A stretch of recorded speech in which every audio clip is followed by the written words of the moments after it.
We're joined now by Seth Deveney. He's an NBA insider for Heavy.com. Seth, how are you this morning? I'm doing well. How are you guys? We are good. So right on cue, we were joking this morning in the first hour at 7. We were joking about uniforms and how bad the city uniforms are. And apparently everybody missed the memo. Those things were supposed to have been put on the shelf. Yeah. Well, they are on the shelf now, I guess. So I think Aaron Gordon is fascinating. I think anybody that takes the podium for the Nuggets is fascinating, and it's been like this for a couple of years, whether it was half the season Murray, indifferent Jokic, crazy Porter. Don't forget about Mike Malone going nuts all the time. No, it's Gordon. But I actually like him just because of the evolution of his game. So that's one thing. But the other is the NBA will probably immediately do something about the schedule, right? Given what's happened with some of the injury situations and rest. Like, we're typically overreactive in this business with scheduling. Well, you think the TV will accommodate 2 days of full rest? Yeah, I think it's got to. This was really the first year where I can remember it being that much of an issue. Where you had the everyday nature and you didn't have days off for travel. That's the big thing. Like, I have no problem, and I don't think anybody has a problem with, we play in Denver, day off, and play again in Denver. The following day, where you get one day off between, but when you do the travel and then you're playing, I think that's where a lot of guys had the issue. The other thing that came up was, and we saw this with a couple times, the Lakers had it happen to them, and the Nuggets as well, where you play Friday night, you're on the West, you're playing a late game, and then you come back, you've got to play an early afternoon game on Sunday. So, you really are really you have a quick turnaround there. And for older teams like the Nuggets, or teams dealing with injuries like the Nuggets, older team like the Lakers, it happened. Or then. Golden State, game, of course.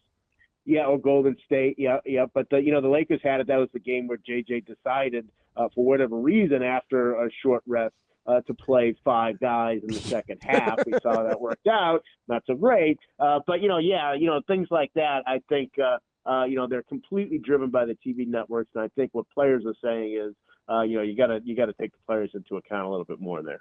Yeah, I mean, the TV networks are going to be happier when the better players are playing, right? Like that's kind of the trade-off, right? Like, you get the stars more often and healthier if you give them the extra day.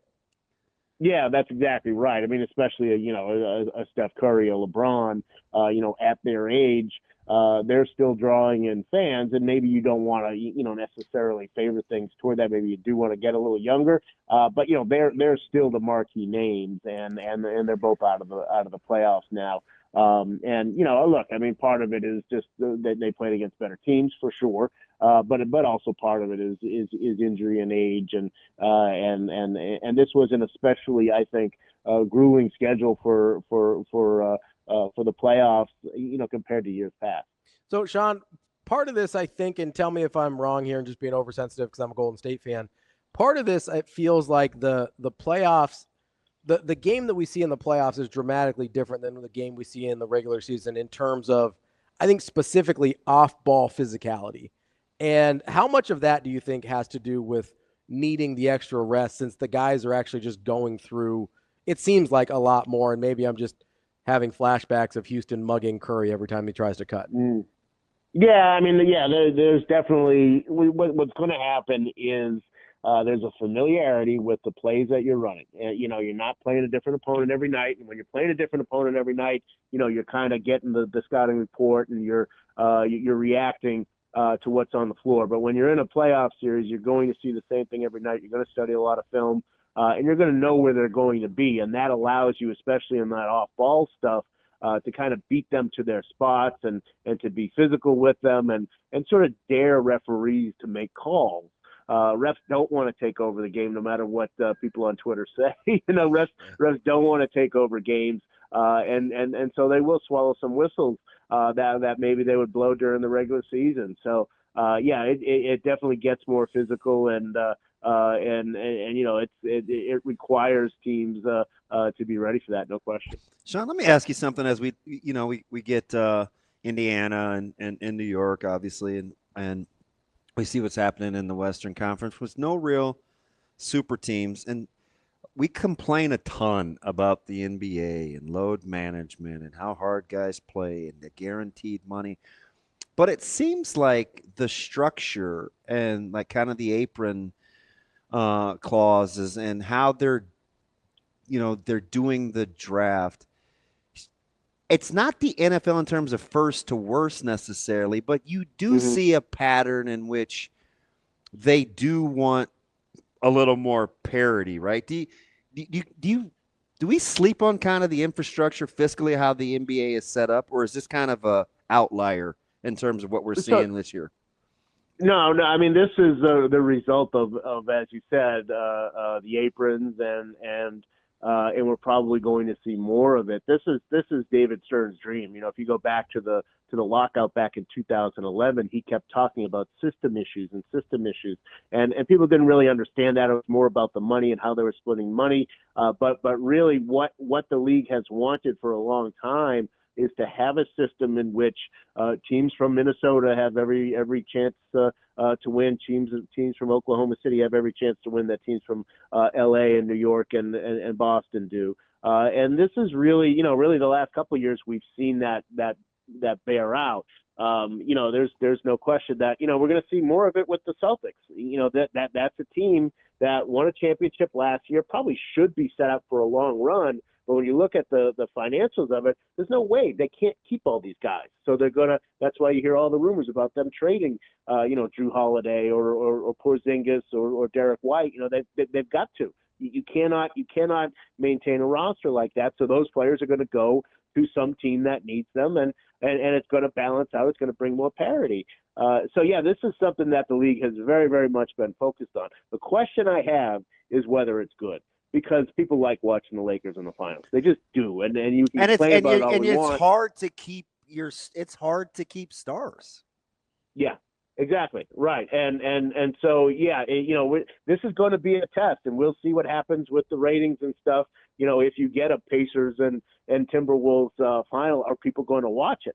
That's going to be the real question. So, the league is getting what it's asked for, but it is a situation where it's sort of like, all right, be careful what you wish for. You might complain that the Warriors had a dynasty from 2014 to 2022 to 2022, but people watch those games, and so you can complain that you want more parity, but we'll see if it's not the NFL. NFL, you could have Carolina playing Seattle, and people are going to watch it.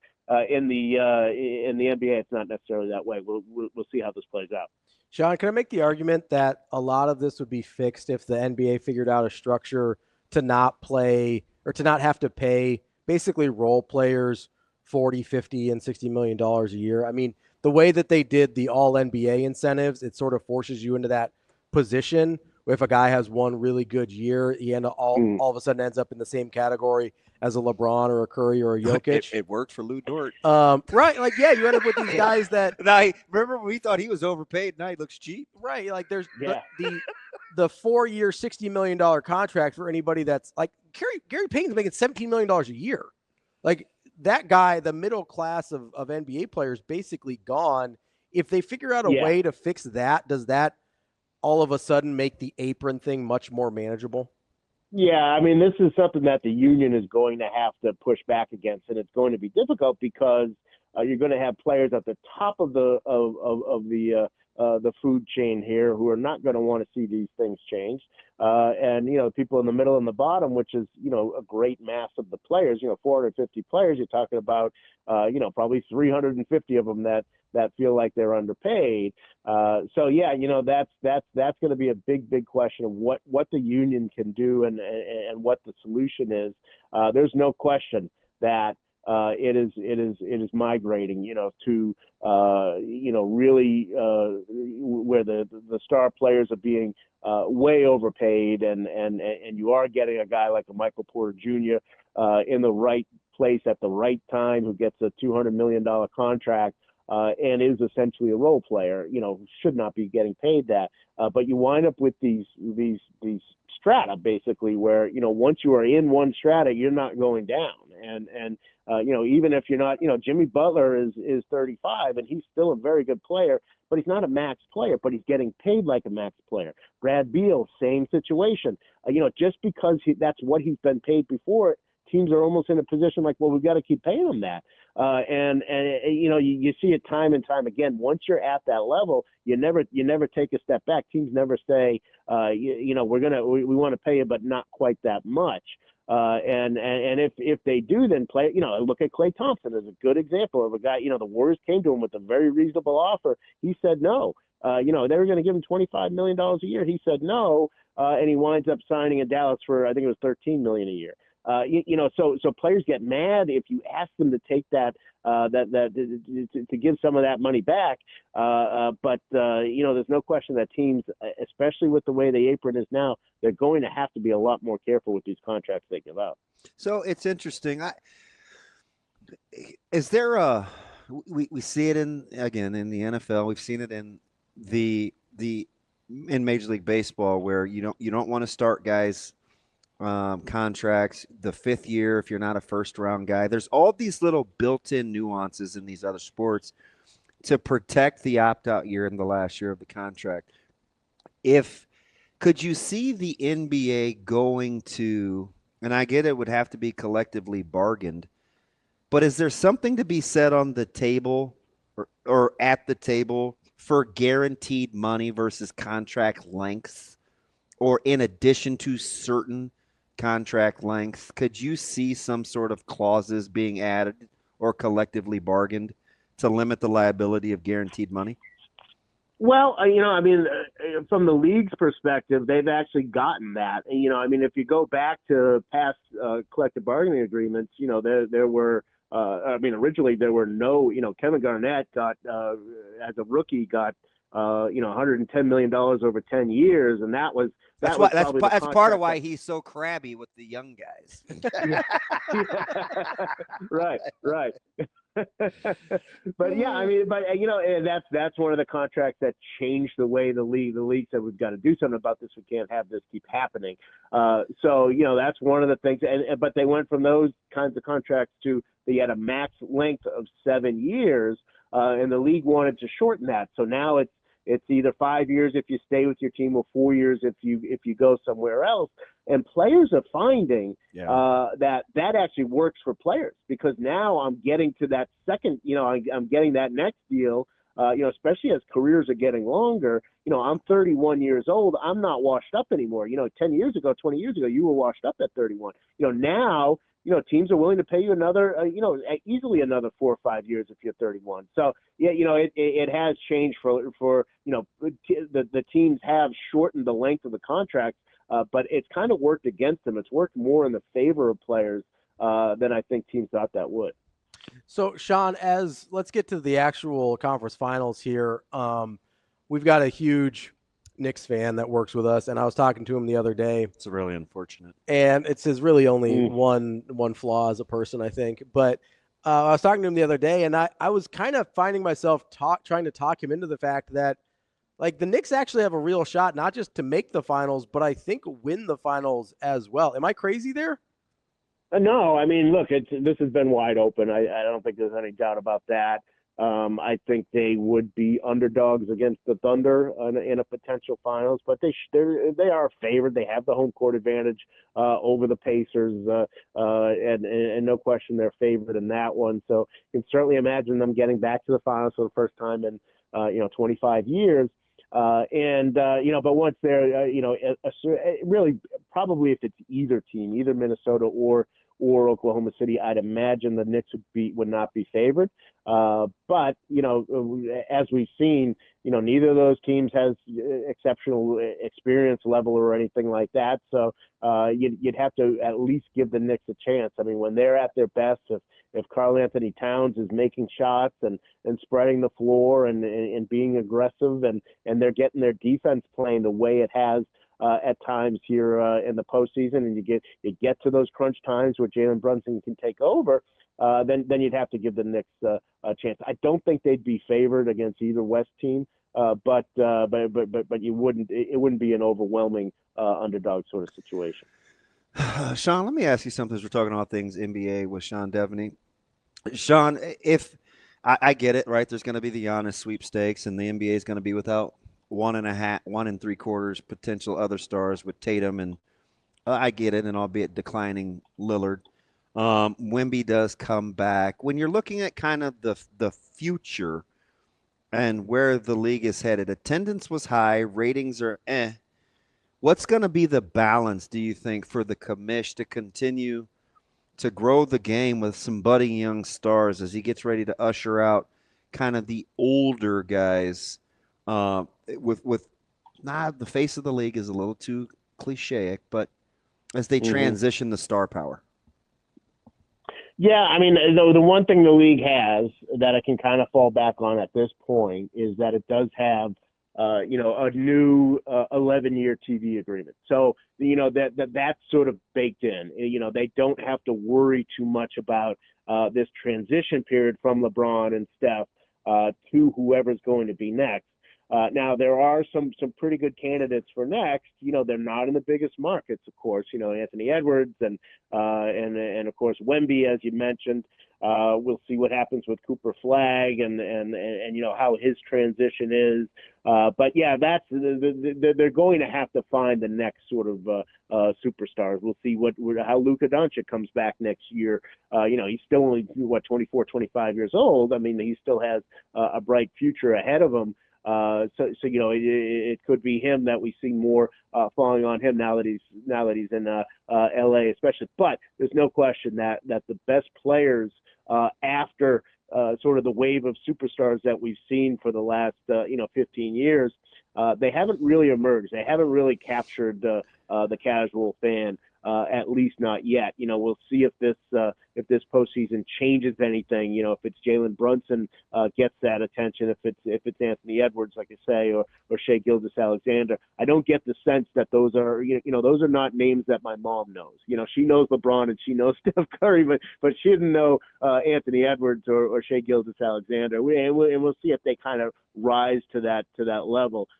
Or if it's going to take that younger generation of Wemby and Cooper Flag and guys like that who wind up taking the mantle. But there's no question that's an issue. The one thing that the commissioner has, though, is he's got that 11-year deal in his back pocket. Are you cheering for the broke neck pace potentially of like a Timberwolves and Pacers kind of frenetic deal, or the draw foul, herky jerky, Shai Gilgeous versus Jalen Brunson?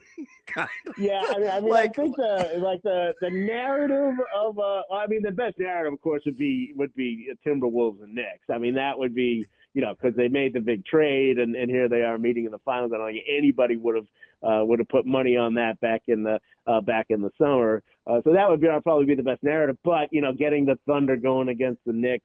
A young Thunder team, and anytime the Knicks are in the finals, 60 fouls. It's going to be tough to watch. Like the narrative would be good, but I don't think people understand that. You're right. That would be some tough. That it would be very challenging. There'd be plenty of calls to fire the refs over and over and over again. We'd see that over and over and over.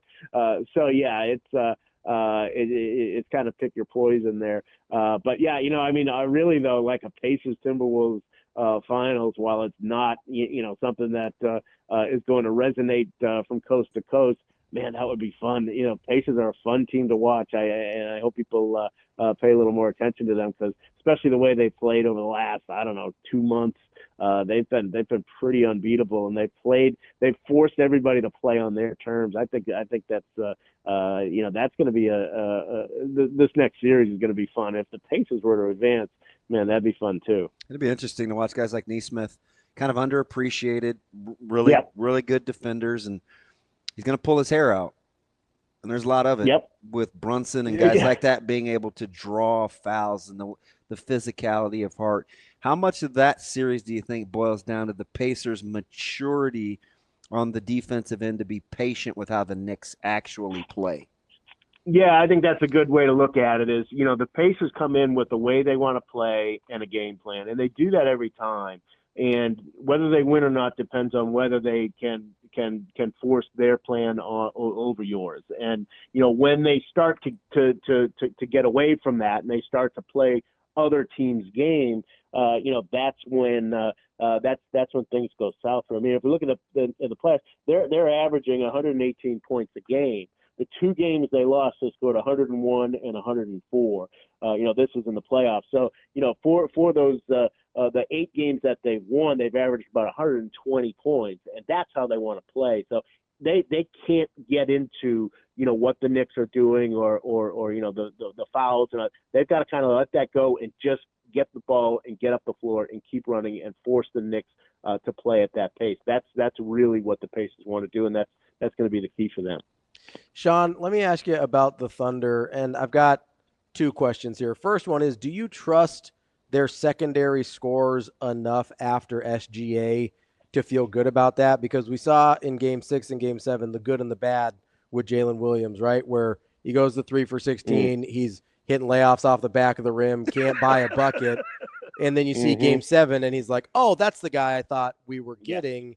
And then after that, it's kind of like, okay, can Chet be assertive enough to be the number 2 scorer? Caruso is kind of that guy on defense, but offensively, you probably don't want him to have to carry a huge load. Do you trust, and maybe it's open enough that you can have some missed games with your number 2 scorer if you're the Thunder, but do you trust their number 2 enough in order to get them across the finish line for the NBA Finals? Yeah, I thought Game 7 was really big for Jalen Williams, considering what had happened in Game 6 and what we've sort of seen from him. So, that has to give you a little bit of confidence. And look, this is a team that is kind of learning as it goes here, and he's probably as important as anybody in terms of that. Do I trust him though? No, he's not proven it. I think Game 7 was a step in that, but he's got to be able to be consistent. He's got to be able to still have an impact on the game have a positive impact on the game when he's not making shots, and that's kind of the next step for him. And we haven't really seen that. You're right about Chet. He's not been as aggressive as he should be. There isn't really that consistent number 2 guy for them. They can certainly get you with depth, but that's probably not what's going to win for you in the playoffs, especially when you get into some crunch time situations. Okay, Sean, so hear me out. If I'm the Thunder and I say to, Milwaukee, because we talked about faces of the league and somehow didn't mention Giannis, who might be the next most famous player in the league after some of the guys we talked about. If I give you the option of saying, hey, you can have anybody on our roster except for Shea and except for Jalen Williams, and you can have whatever 4 picks you like the most. I don't know. You go Chet, let's say it's Chet, Lou Dort, and pick somebody, and you get whatever first rounders, which the Thunder have plenty to offer. How long are you thinking about that if you're Milwaukee? Yeah, I mean, I think that's the best fit. And if things don't work out, if Oklahoma City doesn't win a championship here, I think that's where they've got to look. Now, we don't know that they would, and there hasn't been any word that Giannis would want to go to Oklahoma City, and I think Milwaukee is going to take that into consideration. They're not going to send him somewhere he doesn't want to go. But yeah, if he looks at that situation and says that's where I can win, then I think you absolutely do that. If you're the Thunder, as hard as it is to give up on Chet, his health hasn't been there. Giannis fills a lot of holes for you. I think Hartenstein's been good. So, they've got some other options where you can fill in if you can get Giannis into that mix. And, Giannis would obviously be the old man of the room, but he's 30, right. He's playing the best basketball of his career. Absolutely right. So, if I'm Oklahoma City, I would absolutely do that. The question is whether Giannis would want to. All right, who doesn't get the 10-foot pole touch in the free agency market out of the player option guys? Between Harden, LeBron, I think Kyrie Irving coming off the injury is going to have a player option. We'll see what Indiana does with Miles Turner. Giddey's restricted. Van Fleet didn't have a great playoff run. Who's Naz Reid? Who's the player option guy? I almost feel like LeBron's too easy, but I wouldn't lump LeBron, and I'm a Lakers fan. Who's the most intriguing player option guy for you available? Yeah, I mean, probably James Harden again. You know, I mean, He's a loser. We're on this, on the hamster wheel with him. You know, we're right back where we started. You know, where he has this great year, and everybody said, "Wow, the Clippers. Look out for the Clippers, and maybe the Clippers." And then you get to Game 7, and it's like, well, what happened to James Harden? I mean, where was he? He had a great year. I mean, it's historically bad. Historically, it's unbelievable. And so it at some point is somebody going to finally say, this isn't, we can't, I'd rather just go somewhere and sign a minimum guy. And at least, if he stinks, at least I know he stinks for 82 games. I don't have to get my hopes up and then have them dashed when I need them most. So, he's probably the guy who I think is the most interesting. LeBron is Lakers or buzz. I mean, if he were to retire, then he would retire. I don't think he's going to. Please do. And could he go to Cleveland? No, he's not going to Cleveland. It's either the Lakers or retirement for him. Kyrie is going to re-sign in Dallas. I mean, they kind of painted themselves into a corner on that. So that's going to happen. So yeah, to me, it's really James Harden, and do the Clippers bring him back at what number? And if not, then does he choose to not opt out? Can he read the room and say, I better just kind of keep what I got here? All right, Sean, we appreciate the time as always. I'm just gonna throw this out there real quick. Jaylen Brown for Giannis straight up. Who said no? Yeah, the Bucks. Okay. I don't think the Bucks would do that. I think the Celtics would. I don't think the Bucks would, though. All right, I just had to ask. Well, I'm like living on the trading machine. So plus they'll get one more if they move Jaylen, but they're going to be playing without Tatum. I know.